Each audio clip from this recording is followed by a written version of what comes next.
Bonjour à tous, c'est le Pronos et aujourd'hui on se retrouve pour une nouvelle vidéo et donc de nouveaux pronostics sur ma chaîne YouTube. Alors pour ceux qui connaissent pas, le Pronos, c'est une entreprise spécialisée dans les paris sportifs et plus précisément dans le domaine du tennis. Donc c'est une chaîne 100% tennis. On essaye de vous lâcher des pronostics tous les jours. Pour l'instant, on en enchaîne tous les jours. Donc le bilan sur Roland Garros, c'est imperfect, à part aujourd'hui où on encaisse pas malheureusement. Donc pour aujourd'hui, j'avais donné le combiné qui était la victoire de Barty, la victoire de Cabal Farah et de Fonini. Donc comme je viens de le dire, malheureusement, on n'encaisse pas. Fonini qui fait pas le taf. Donc voilà, première défaite pour nous ici. Franchement, bah voilà, c'est le jeu. Je pensais pas que Fonini il allait brader comme ça. Franchement, j'ai pu voir un petit peu le match. Zverev, franchement, je sais même pas quoi dire. Il fait pas de faute, il se met 2 mètres derrière la ligne. Sur terre battue, c'est pas super fort. Fonini, il est craqué sur chaque point. Bref, ça sert à rien d'argumenter. Voilà, au final, on n'encaisse pas sur ce pronostic. Mais c'est pas grave, on reste quand même largement en bénéfice. D'ailleurs, je comptais juste vous remercier pour tous les messages que je reçois.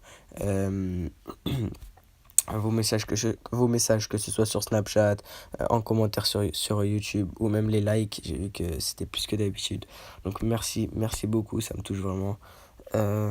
Sachant que je suis vraiment à fond avec vous. Donc voilà.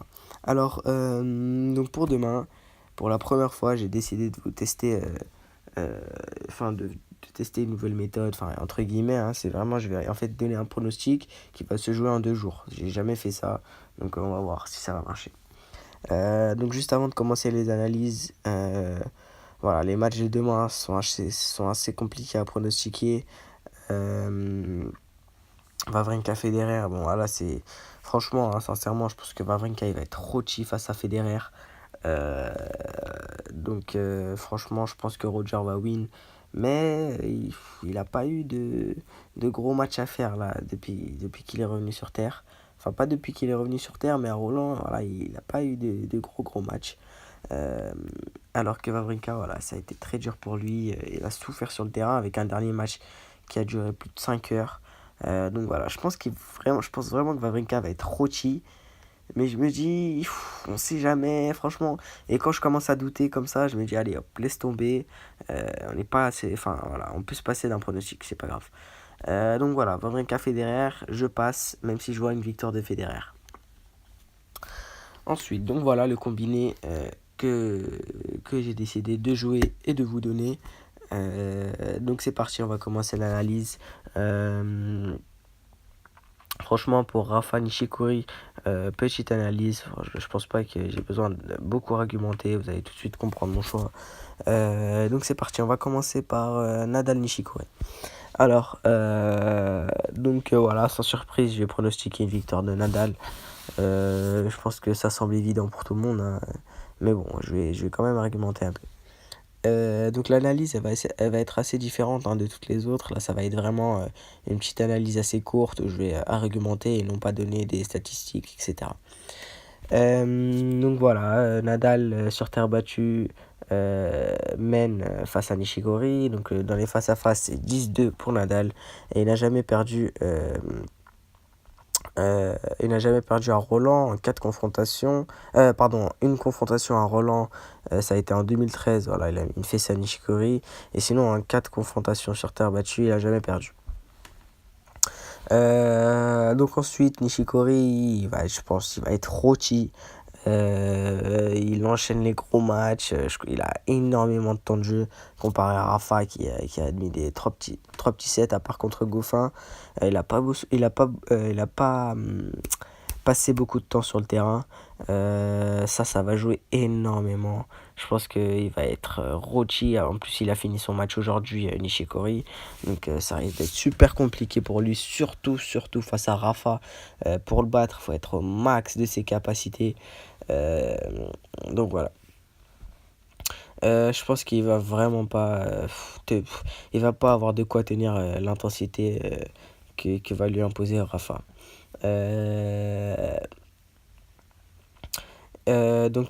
Juste, je voulais. Donc voilà, hein, c'est tout. C'était juste une petite analyse. Mon, mon, mon argument principal, c'est que Nishikori, il va avoir vraiment, vraiment du mal à, à tenir l'intensité avec Rafa, hein. Ça va être super dur, je pense. Et je pense que Rafa va lui mettre un bon petit 3-0. Donc mon pronostic pour ce match, c'est victoire de Rafael Nadal 3-0, 3-7-0, côté 1,25. Je comptais juste remercier Benoît Paire, hein, de nous avoir fatigués. Nishikori, c'est dommage, hein, on aurait préféré voir notre Français face à Rafael Nadal. Mais bon, il n'a pas su gérer. Nishikori, on a pu voir sur ce match son irrégularité, pardon, incroyable. Franchement, pour un numéro 7 mondial, c'est compliqué, même si c'est pas sur sa surface, etc. Il aurait pu gagner en 3-7, et puis voilà. Bref, je vais pas plus argumenter sur ce match. Je vois, voilà, une victoire de Rafael Nadal 3-0. Deuxième match du combiné, c'est la victoire de Alep. Donc Alep, troisième mondial, elle affronte Anisimova, 51e mondial, pour un match comptant pour les quarts de finale euh, de Roland Garros. Donc Alep, troisième mondial, elle a un bilan simple de 27 victoires, dont 4 en Fed Cup et 8 défaites. Elle a 2 finales à Doha et à Madrid, et elle a 9 tournois disputés. Donc son style de jeu, c'est une contreuse, elle bouge bien, elle est assez mobile, elle a un jeu assez complet. Son plus gros point faible, je pense que c'est le service. Elle fait pas mal de doubles. Mais bon, quand elle sert bien, justement, un peu, voilà, elle gagne, hein. Quand elle sert vraiment bien, voilà, elle est intouchable, hein, pratiquement. Elle a une préférence, sans aucun doute, pour la terre battue. Toutes ses meilleures performances ont été sur terre battue, quoique, ouais. En tout cas, elle a gagné un grand chelem sur terre battue, qui est Roland Garros. Donc d'ailleurs, son bilan sur terre battue est de 11 victoires et 2 défaites. Donc voilà, elle a un bilan très positif. Donc, comme je viens de le dire, Alep, c'est la numéro 3 mondiale. C'est son tournoi préféré ici. Elle a déjà disputé 3 finales ici. C'était un... Bon, je sais plus trop les dates. Désolé, j'ai oublié de les noter. Donc 3 finales ici, dont une victoire l'année dernière, enfin. Donc elle doit défendre son titre ici. Et sur terre battue, c'est très fort, hein. Seulement 2 défaites ici. Donc en face, elle affronte une des surprises de ce Roland Garros, WTA. C'est Anisimova, 51e mondiale, 17 ans, américaine, très talentueuse. Son bilan en simple, c'est de 17 victoires et 7 défaites, dont un titre à Bogota. Elle a 9 tournois disputés. Donc elle a un titre à Bogota. Petit clin d'œil à Euslan Forêt. Donc son bilan sur terre battue est de 11 victoires et 4 défaites. Elle n'a pas perdu un set durant ce tournoi. Pour ceux qui la connaissent pas, franchement, hein, je vous dis la vérité, je l'ai jamais vu jouer. Je sais pas comment elle joue. J'ai juste vu un ou deux points et elle m'a l'air vraiment talentueuse. Mais je pense vraiment que le niveau, ça va être trop fort pour elle là. Quart de finale, 17 ans. Elle peut encore jouer les juniors. Donc voilà, c'est chaud. Je pense que elle va avoir du mal à gérer cette pression. Elle va être énorme. Alep, elle doit absolument gagner. Donc je pense que l'intensité va être beaucoup trop fort pour. C'est comme Rafa pour Nishikori en fait. Je pense que Alep va mettre beaucoup trop d'intensité pour Anisimova. Après, je pense pas que ça va être un match très facile, hein, pour Alep. C'est une jeune joueuse. La pression, elle est sur Alep. Mais voilà, c'est dur quand tu es jeune comme ça, c'est toujours dur de gérer la pression. Donc voilà, c'est une victoire logique pour moi, hein, de Alep. Donc ma confiance sur ce pronostic, elle est de 90%. Et là, ma confiance sur le pronostic Nadal 3-0, elle est de 90% aussi.